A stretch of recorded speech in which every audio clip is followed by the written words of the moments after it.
Estoy contento de poderlo visitar nuevamente en nuestra iglesia de Pitormada. Y en esta mañana quiero traer una reflexión que tiene que ver con el tiempo en el cual vivimos. Es un tiempo difícil, ¿verdad? ¿Es un tiempo difícil o es un tiempo fácil? El tiempo en que vivimos. ¿Qué les parece difícil? ¿Todo?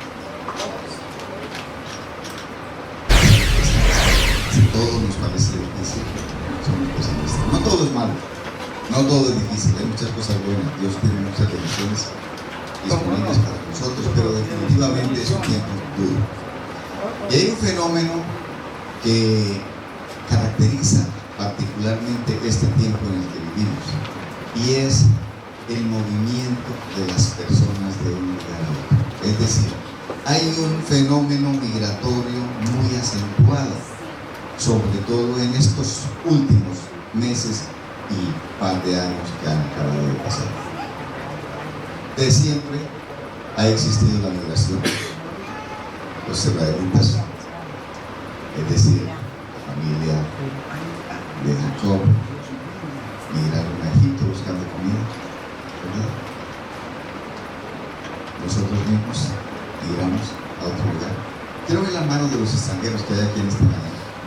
¿Cuántos extranjeros hay conmigo? La mayoría, ¿verdad? ¿Por qué? Porque somos parte de ese movimiento migratorio. Quiero decirles que en muchos lugares del mundo hay gente que está viviendo en condiciones infrahumanas, sometidos a horribles abusos. Viven en carpas, hacinados, bajo el calor del sol, bajo el frío de la noche, en asentamientos de las Naciones Unidas, porque no lograron pasar una frontera y quedaron estancados al borde de una frontera.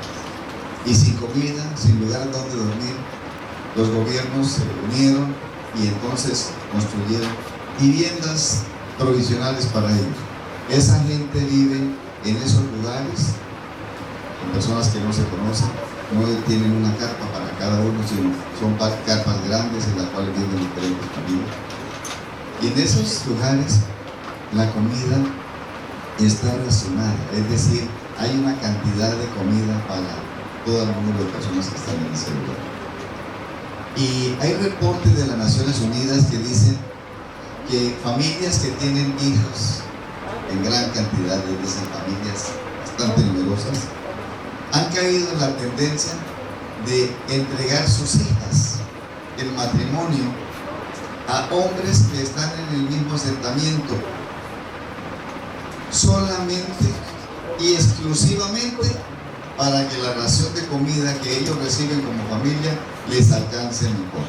¿Me entienden?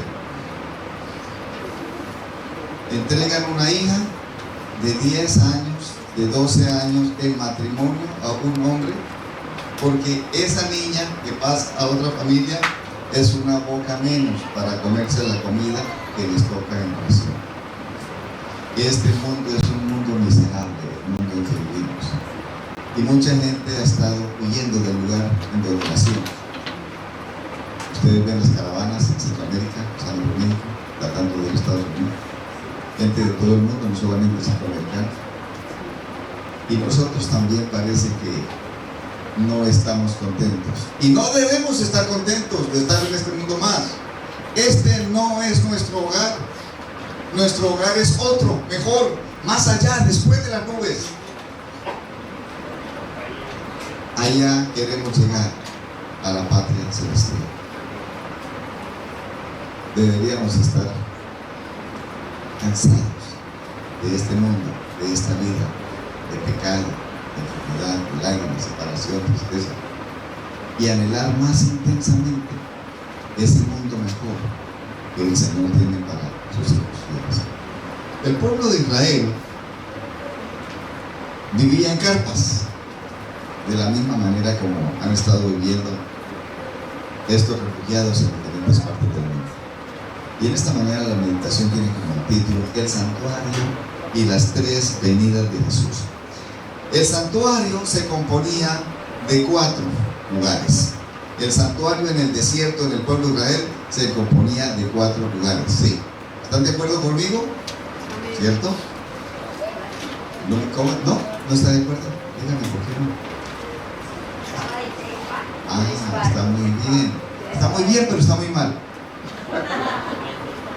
¿Cómo se llamaba el lugar en donde estaban congregados todos los israelitas? Se le llamaba campamento, pero también se le llamaba santuario. Entonces el santuario, en primer lugar, era la serie de carpas asentadas en donde vivían todas las personas que necesitaban de los servicios del santuario. Y el santuario propiamente dicho constaba de 3 lugares. Se le decía santuario a todo el campamento de Israel porque se entendía que en el santuario vivía Dios con su pueblo. No solamente con el sacerdote, sino con todo el pueblo. Y el primer lugar, más externo, era el atrio exterior. En ese atrio exterior se encontraba un altar del sacrificio. Y en ese altar del sacrificio se llevaban a cabo 2 actividades diariamente, en la mañana y en la tarde. La primera actividad, ¿cuál era? Una inspección.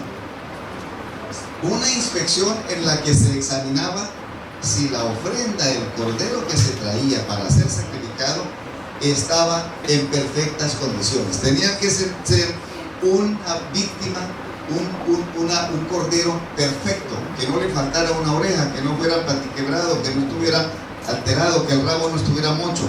Tenía que ser un cordero perfecto.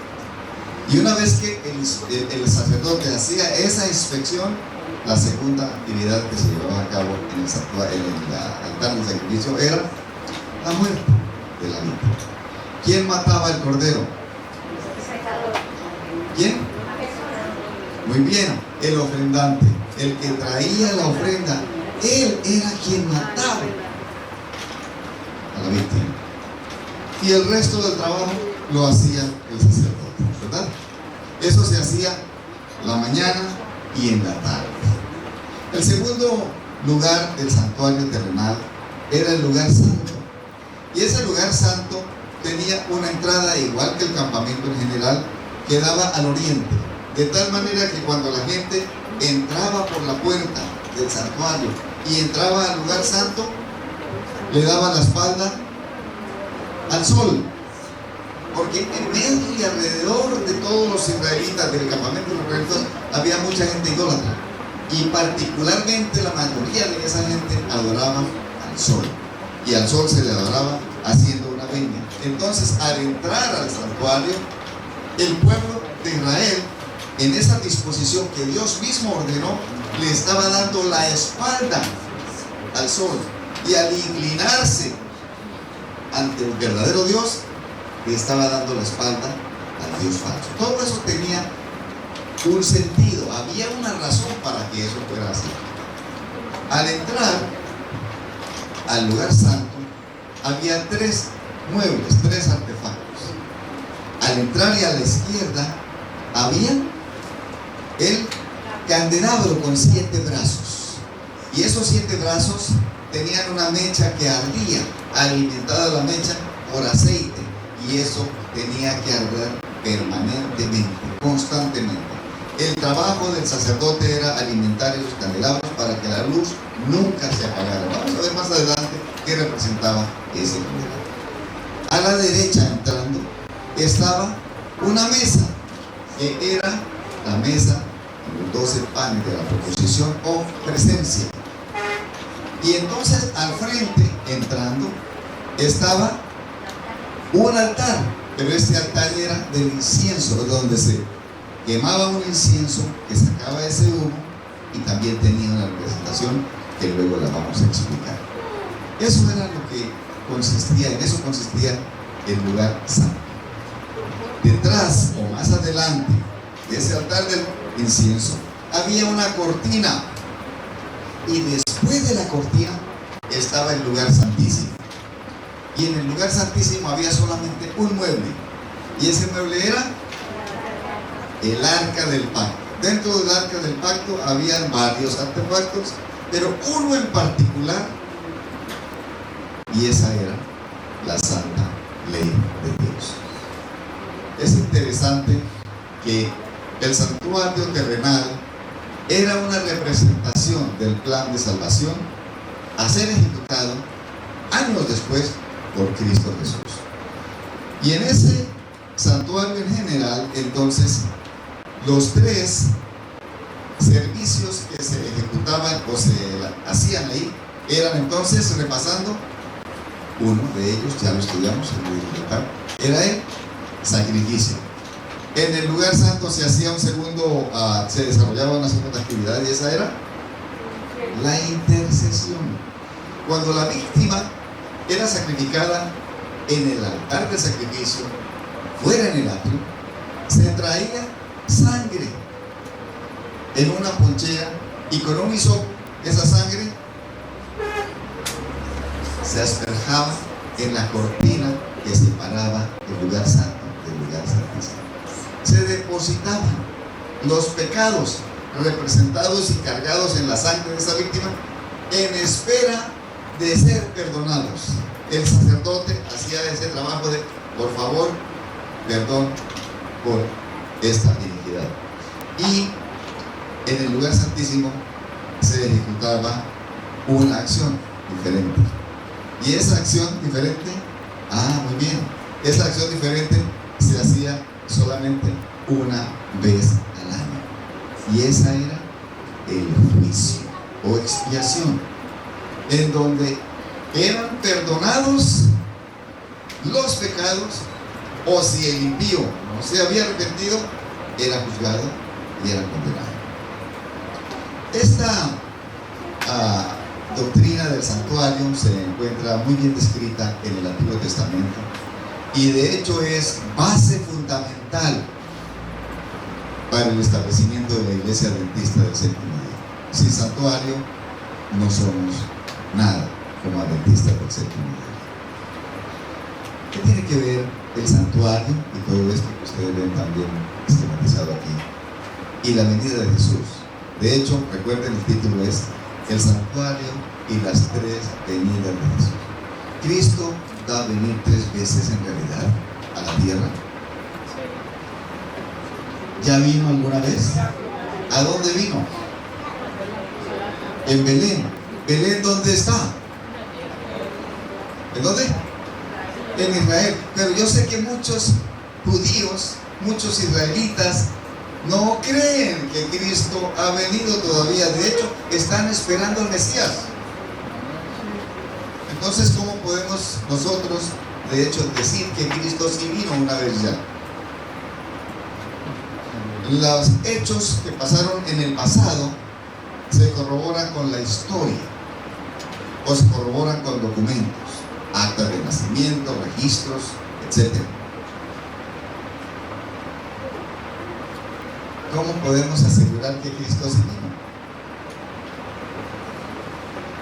La palabra del Señor lo dice claramente. En el Evangelio según San Juan, les voy a invitar que busquen conmigo el capítulo 6. Flor, ¿quieres leerlo? Para que se te pase el sueño. Yo los voy a despertar a los que estén dormidos. San Juan capítulo 6, versículo 38. ¿Qué dice? Aquí está hablando Jesús mismo. 6:38 dice: porque he descendido del cielo no para hacer tu voluntad, sino la voluntad del que me envió. Muy bien, el Señor mismo dijo que Él vino del cielo. O sea, esa es una prueba histórica por la persona de Cristo mismo, que dice que Él vino. En el capítulo 16 del mismo libro, el versículo 28 dice, lo voy a leer: salí del Padre, 16:28, salí del Padre y he venido al mundo. Otra vez dejo al mundo y voy al Padre. Entonces es muy claro que el Señor Jesús sí vino una vez ya. La historia tiene infinidad de registros. el Antiguo Testamento, el libro de Isaías, diferentes lugares mencionan cómo Cristo iba a venir en un lugar particular, en una fecha particular y con características específicas, y la historia nos dice que esas profecías todas se cumplieron al pie de la letra. Entonces tenemos la seguridad de que Cristo sí vino. En el libro de Juan, el capítulo 1, versículo 29, se nos cuenta de un hombre que era un profeta que bautizaba a las orillas del río Jordán. Y una tarde, o un día en particular, estaba él predicando y bautizando a la gente. Y de repente, dentro de la multitud, vio venir a alguien. ¿Qué dice Juan 1:29? Muy bien. Entonces, Juan pudo identificar, inspirado por el Espíritu Santo, que ese que venía allá caminando era Jesús, el Mesías, y lo llamó el Cordero de Dios que quita el pecado. Interesante entender que el propósito de la primera venida de Jesús era cumplir con las dos actividades que se desarrollaban en el altar, en el atrio externo del tabernáculo. Es decir, vivir una vida perfecta, sin pecado, completamente buena. Y después de vivir esa vida, ser sacrificado. Cristo vino en la primera venida simplemente para cumplir esos dos propósitos. Vino para vivir una vida perfecta, la cual nosotros estamos llamados a vivir, aunque nos parezca imposible. Y luego fue sacrificado. Apocalipsis 1:5 dice, hablando el apóstol San Juan, dice: y de Jesucristo, el testigo fiel, el primogénito de los muertos, el príncipe de los reyes de la tierra, al que nos amó y nos lavó de nuestros pecados con su propia sangre.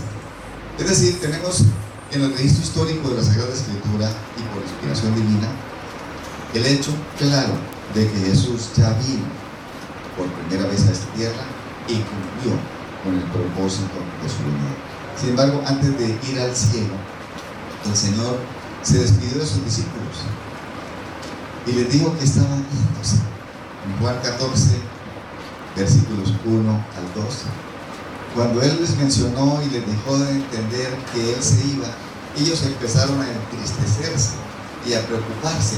Este Jesús que había venido a la tierra, que era el Mesías, que era la esperanza en cumplimiento, es decir, la esperanza cumplida de todo ese pueblo de Israel, ahora de repente estaba hablando de irse. ¿Y cómo era posible que si se había venido, ahora se iba?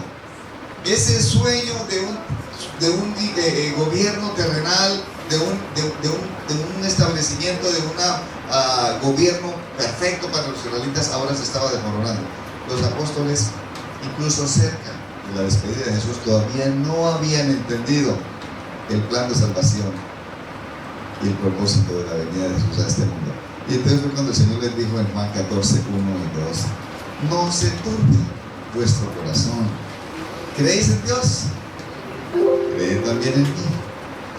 Y les digo algo interesante: en la casa de mi Padre muchas mansiones o muchas moradas hay.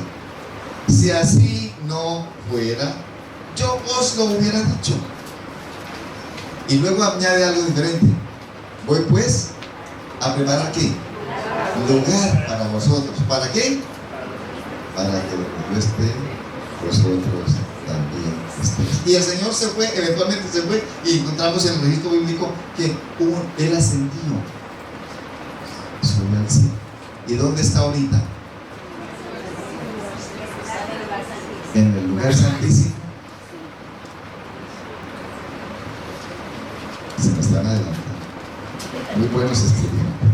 Sí están en el lugar santísimo. Y saben, y tienen pruebas de eso. Sí, tienen un texto que pueda probar que no está en el lugar santo.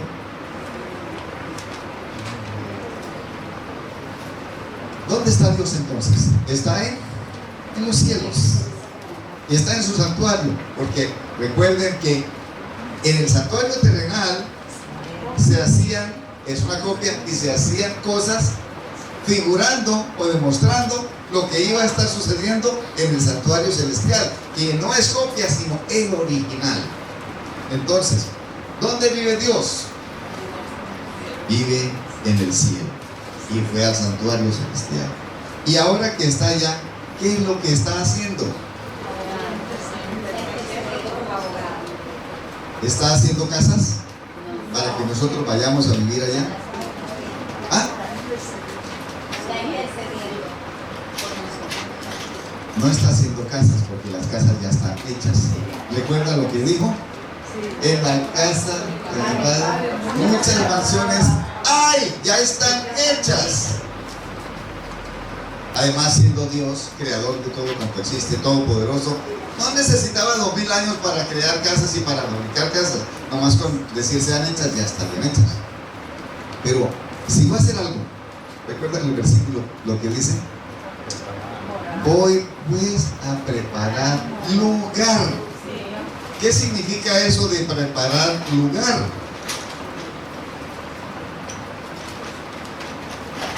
¿Estudiamos eso alguna vez? Él está preparando un lugar. Jesús no se fue al cielo por 2000 años a hacer casa, se fue a construir algo. Es un lugar. Cristo ascendió al cielo y entró al lugar santo, el santuario celestial, para realizar un ministerio celestial consistente en preparar un lugar para nosotros. Y ese lugar es el proceso de la intercesión, en el cual Él ruega al Padre por cada uno de nosotros en los méritos de su sangre. Y cuando Él dice, por mi sangre, es decir, no por las obras de nosotros, pide por nosotros, sino por los méritos de Él. Cristo ascendió al cielo y entonces entró al santuario celestial en el lugar santo, donde ha estado intercediendo por nosotros por un largo periodo de tiempo. Al término de ese proceso de preparar lugar, de interceder por nosotros, el lugar estará preparado, es decir, el Señor nos dará el crédito que su Hijo presenta, y entonces todos los hijos fieles de Dios en este mundo podremos ir a estar morando con el Señor. ¿Recuerdan, volviendo atrás otra vez al santuario, que en el lugar santo había 3 muebles? A la izquierda, el altar, los candelabros, con 7 candelabros, el candelabro con 7 brazos. Apocalipsis 1:20 dice que los candelabros, o ese candelabro, representa algo en particular, y esa representación son las 7 iglesias que iban a estar desarrollándose a través de toda la historia de la humanidad. Esas 7 iglesias de la iglesia cristiana, que pasaría por 7 etapas, que es lo que representa el valor. En Levíticos, versículos del 24, 1 al 4, se describe la labor diaria del sumo sacerdote. Y ese sacerdote en la mañana y en la tarde entraba al lugar santo y ponía aceite en las lámparas para que nunca se apagara, porque no debía apagarse, y de hecho el registro dice que nunca se apagó la llama, porque siempre estuvo el sacerdote, o hubo un sacerdote haciendo ese trabajo de alimentar las llamas con el aceite. Y el aceite tiene una representación bíblica, y ese aceite es ¿qué? El Espíritu Santo. Entonces, hay una función de la iglesia en relación a esto que se describe en San Juan capítulo 15, versículos 26 y 27. Versículos 26 y 27 de Juan 15, en donde dice: pero cuando venga el Consolador, a quien yo os enviaré del Padre, el Espíritu de verdad que procede del Padre, Él dará testimonio de mí. Vosotros, añade después de eso, vosotros también daréis testimonio, porque habéis estado conmigo desde el principio. Y es interesante porque aquí vamos a ver que el Señor Dios Todopoderoso no necesita de nadie para hacer nada. Pero es un privilegio para nosotros trabajar para el Señor. Y Él espera que nosotros hagamos un trabajo en la redención de las almas. Es decir, el Señor dijo en una ocasión: yo soy la luz del mundo, ¿verdad? Pero también dijo: vosotros sois la luz del mundo. ¿Se está contradiciendo el Señor al decir estas cosas? Esta mañana lo alcanzamos a repasar en la escuela sabática, ¿verdad? El Señor es la luz y nosotros somos reflectores de esa luz. Es como el sol. El sol con su luz alumbra y llega hasta la faz de la luna. Y en la noche, cuando el sol no se ve de este lado del mundo, vemos la luna y la vemos alumbrando, pero ella no tiene luz propia. Esa es la reflexión de la luz que proviene del sol y alumbra la tierra. Ivonne, sucede lo mismo con nosotros. Debemos recibir una luz y no quedarnos con esa luz, sino que reflejarla y alumbrar a aquellos que están en la oscuridad. Es interesante que había también otro mueble y eran los panes de la proposición. El pan en la Sagrada Escritura tiene una simbología. ¿Representa qué? La palabra del Señor. En Mateo 4:4 dice: le dijo Jesús a Satanás: no solo de pan vivirá el hombre, sino que de toda palabra que sale de la boca de Dios. Es decir, algo que nos da vida, algo que comemos y nos da vida, eso es el pan. Pero el pan espiritual, de hecho, es la palabra del Señor. El Señor también dijo en Juan 14:23: si alguno me ama, mis palabras guardará. Y en Juan 15:3 dice: ya vosotros sois limpios por la palabra que os he hablado. Y en Juan 15:7 dice: si permanecéis en mí y mis palabras permanecen en vosotros, pediréis todo lo que quisiereis y os será hecho. Quiero darle un versículo a una persona para que me lo lea. ¿Me lo quieres leer tú? ¿Sí? No, la hermana que está más atrás. Juan 17:17. ¿Sí? La del moñito rojo. ¿Cómo te llamas? Sí, no, tú misma. Juan 17:17. ¿Sí? Sí, lo puede leer acá. ¿Cómo dice? Santifícalos en tu verdad, tu palabra es verdad. Muy bien. La palabra, entonces, además de santificarnos, ¿qué hace? Perdón, además de alimentarnos y mantenernos con vida, ¿qué hace?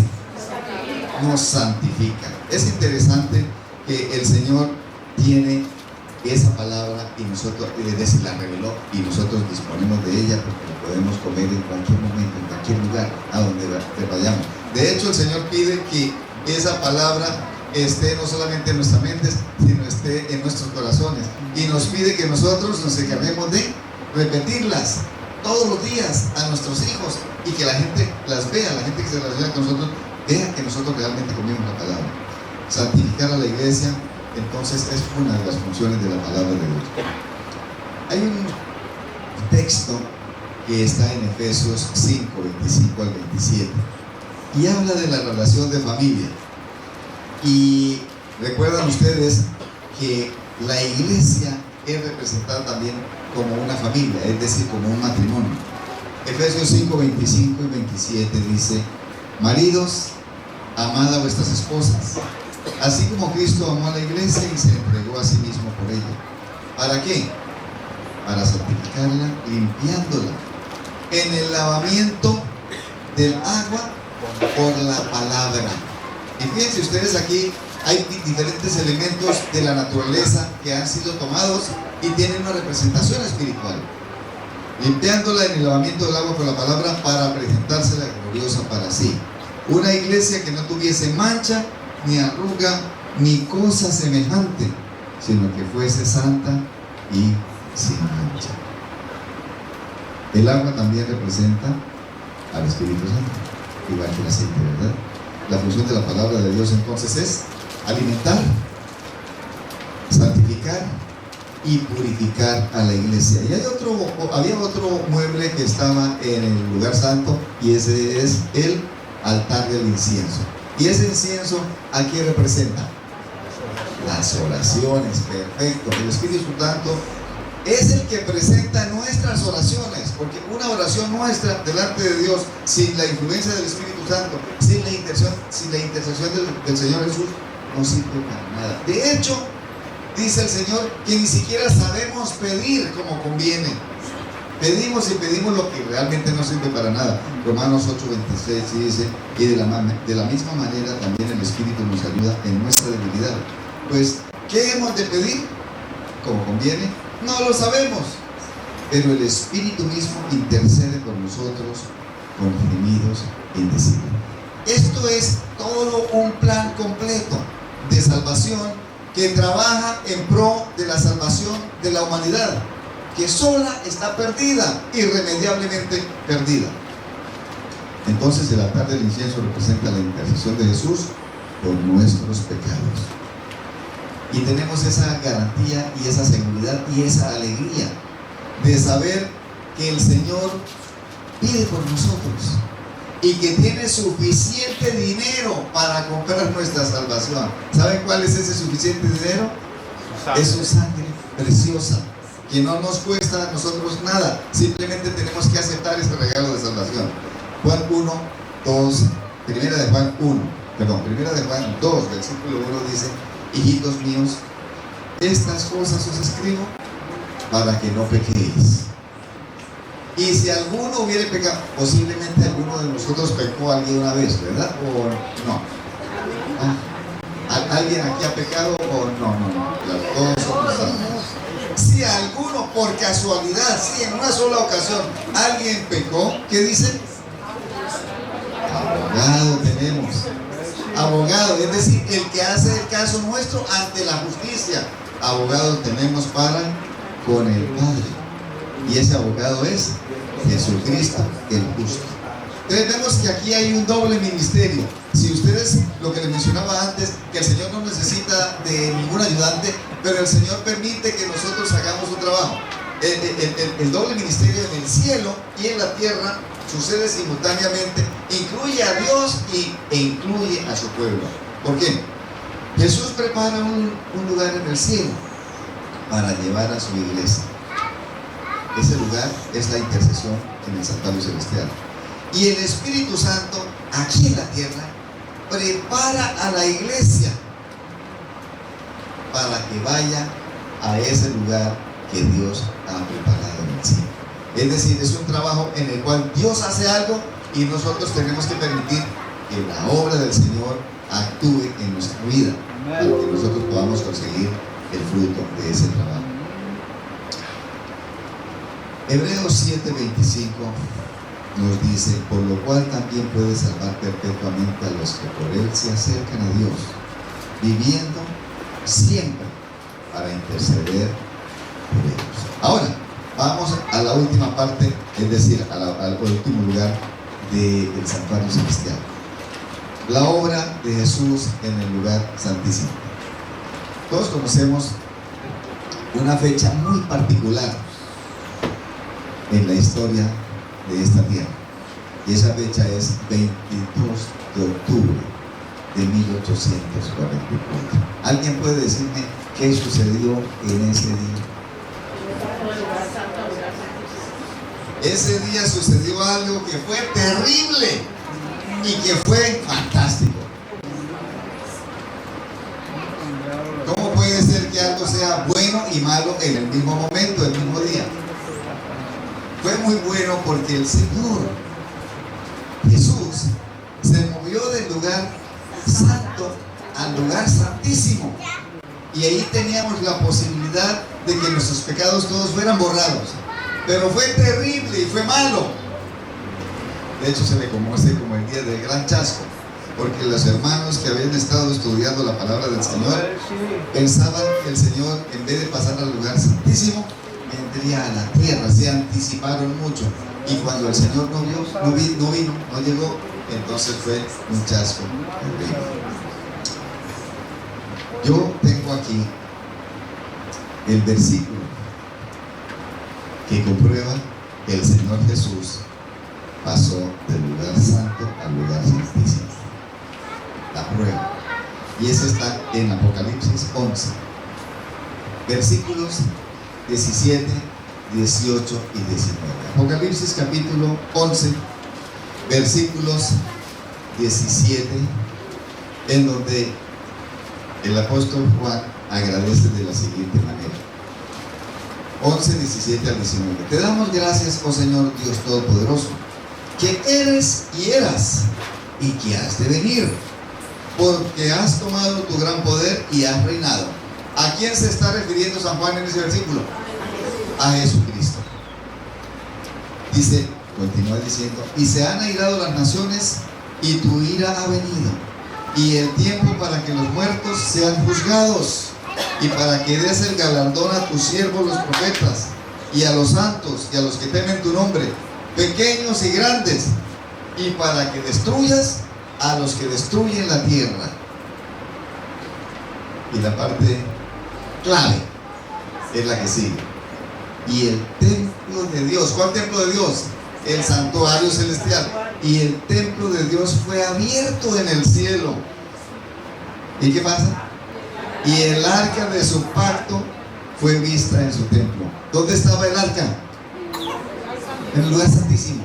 Entonces, si se abrió una puerta, si se corrió la cortina y allá se vio el arca, quiere decir que el Señor pasó al lugar santísimo. Este pasaje es muy claro de que esa puerta que se abrió fue la puerta del lugar santísimo. Y en el lugar santísimo está el Señor haciendo su trabajo de juicio. Sin embargo, Él no terminó de hacer su trabajo de intercesión que estaba haciendo en el lugar santo, pero simultáneamente hace ese trabajo y ahora está haciendo el trabajo del juicio. Ese juicio empezó con los muertos y no va a acabar con los muertos, sino que se va a continuar con los vivos. Eso significa que hoy puede ser el día en el que está pasando mi nombre a juicio y se determine si yo seré salvo o si yo seré condenado. El santuario del antiguo terrenal contenía una cortina, no era una puerta sino una cortina, y esa cortina se corría y entraba el sumo sacerdote, solamente el sumo sacerdote una vez por año, y se limpiaba y era el juicio. En el santuario celestial Cristo empieza a ejercer una nueva función. Esa función es adicional, es la función del juicio. Y Apocalipsis capítulo 14 versículos 6 y 7 nos corroboran de que ese tiempo del juicio le está sucediendo actualmente. Es decir, ya no es profético, ya no es algo que va a pasar, va a acontecer más adelante, sino que ya está pasando. Apocalipsis 14 versículos 6 y 7 dice: y vi otro ángel volar por el medio del cielo, ustedes lo conocen de memoria, que tenía el evangelio eterno para predicarlo a los moradores de la tierra y a toda nación, tribu, lengua y pueblo, diciendo en alta voz, ¿qué cosa? Temed a Dios y dadle honra. ¿Por qué?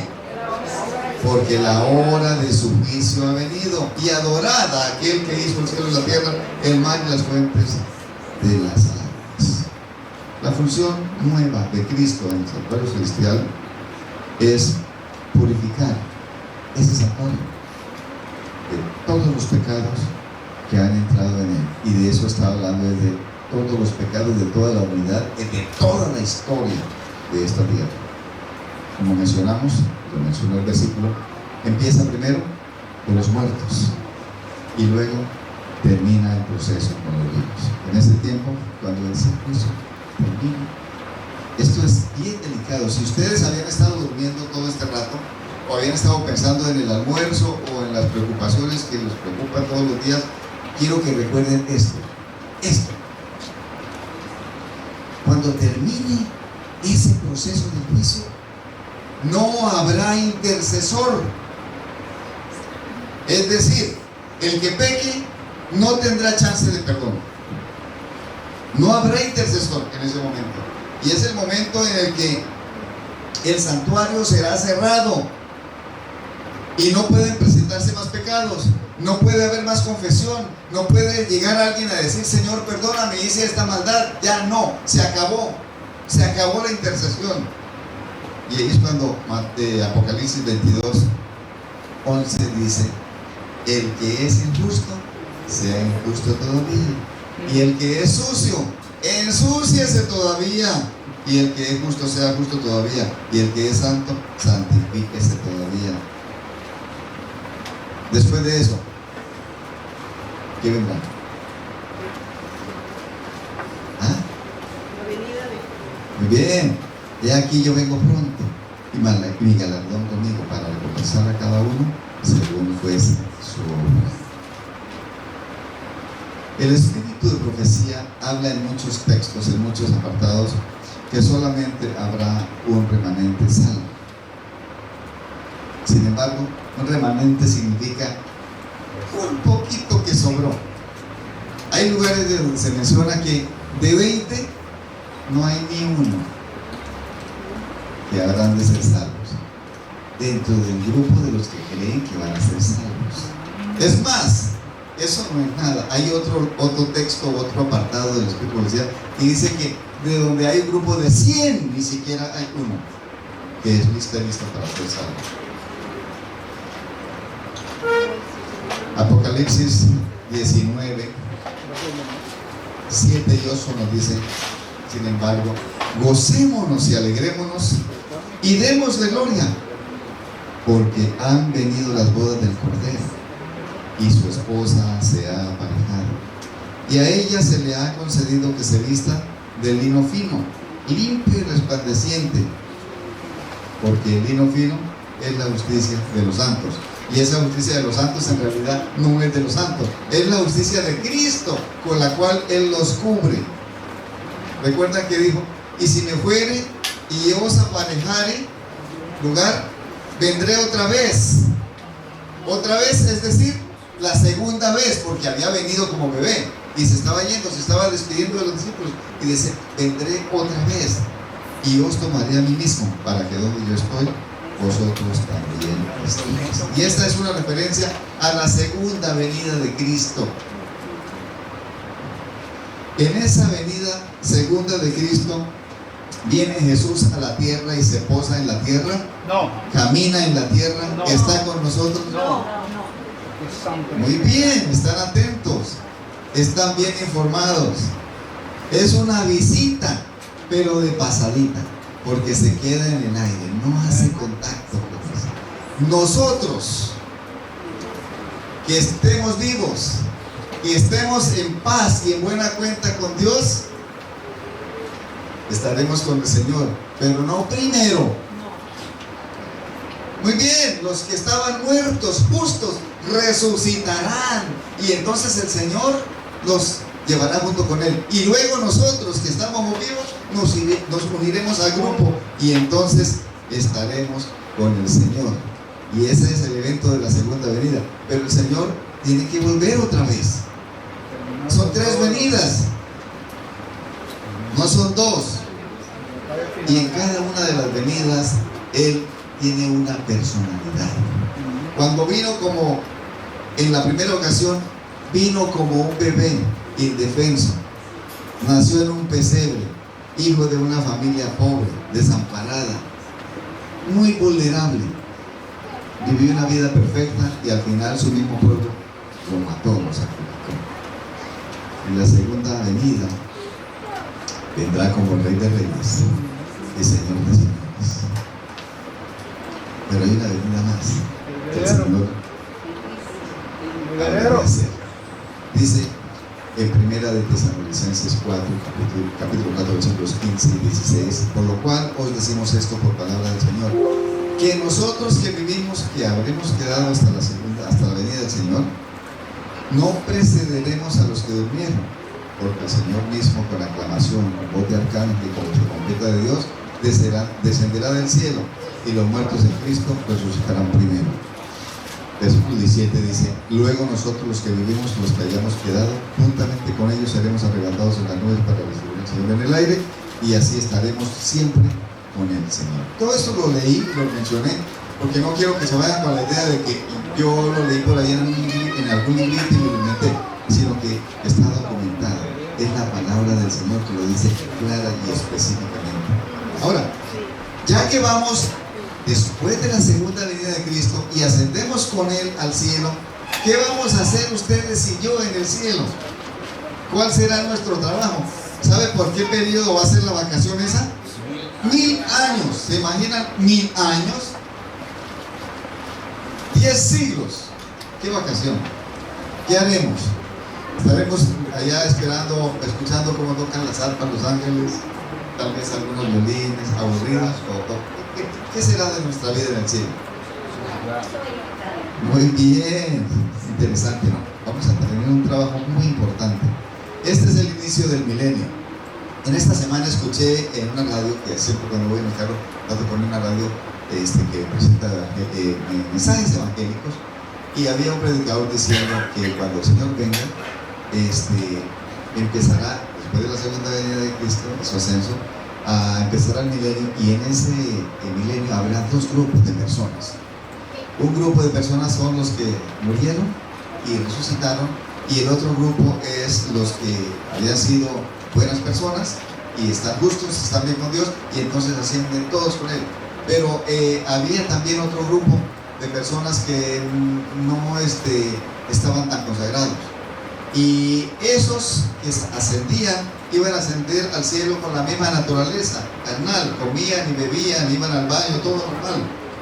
Y entonces que esos iban a tener hijos e hijas, y que esos hijos e hijas iban a ser desobedientes, y entonces esos desobedientes eran los que se iban a rebelar en contra de Dios. Es decir, es un comentario completamente fuera de lugar, porque no tiene base bíblica. Eso sí se lo inventó alguien, y lo escuché por la radio. Sin embargo, nosotros dice que tendremos una función que durará todo un milenio, y en ese milenio nuestro trabajo será juzgar y reinar en la casa del Padre. Apocalipsis 24 dice: y vi tronos, y vi a los que se sentaron sobre ellos, les fue dado juicio, y vi las almas de los decapitados por el testimonio de Jesús y por la palabra de Dios, que no habían adorado a la bestia ni a su imagen, y que no recibieron la marca en su frente ni en sus manos, y vivieron y reinaron con Cristo 1000 años. Y además de reinar, van a juzgar, y no solamente van a juzgar a cualquiera. Primera de Corintios 6, 2 y 3 dice: ¿no sabéis que los santos han de juzgar al mundo? Es más, agrega Primera de Corintios 6, 2 y 3: ¿o no sabéis que hemos de juzgar ángeles? E incluso juzgaremos a los ángeles. ¿A cuáles? A los ángeles caídos, que fue la tercera parte de la población angelical que estaba en el cielo antes de cuando se rebeló Satanás contra Dios.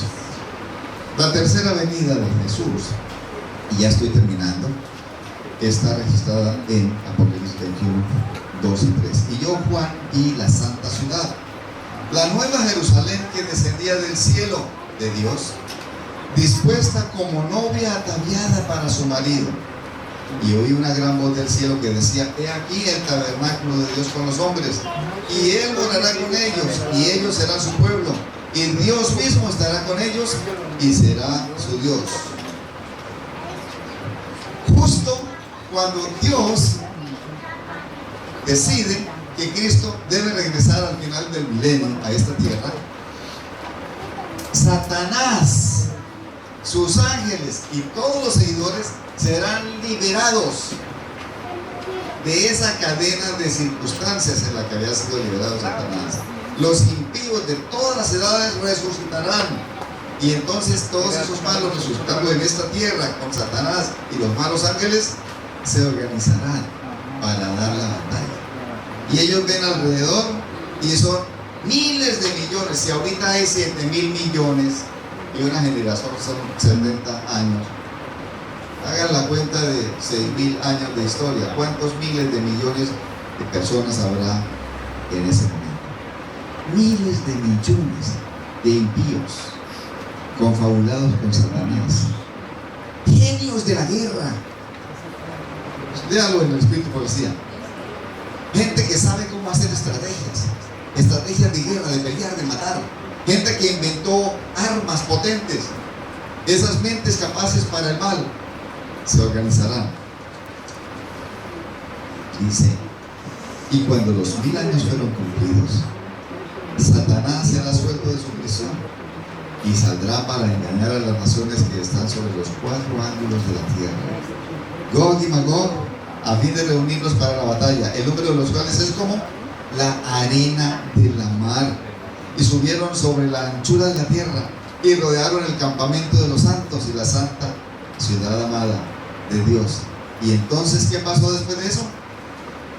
Fuego descendió del cielo y los devoró, y el diablo que los engañaba fueron lanzados al lago del fuego y azufre. Dice el apóstol Pedro en 2 de Pedro, capítulo 3, del versículo 10 al 13, que el día del Señor vendrá como ladrón en la noche, en el cual los cielos pasarán con grande estruendo, y los elementos ardiendo serán deshechos, y la tierra y las obras que en ella hay serán quemadas. ¿Qué son la tierra y las obras que en ellas hay? ¿Qué son las obras que hay?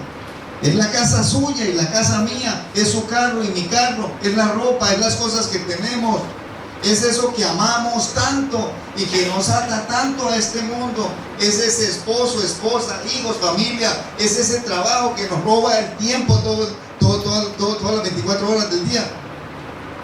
Todo eso será destruido y ya no valdrá más, no tendrá sentido, no tendrá valor.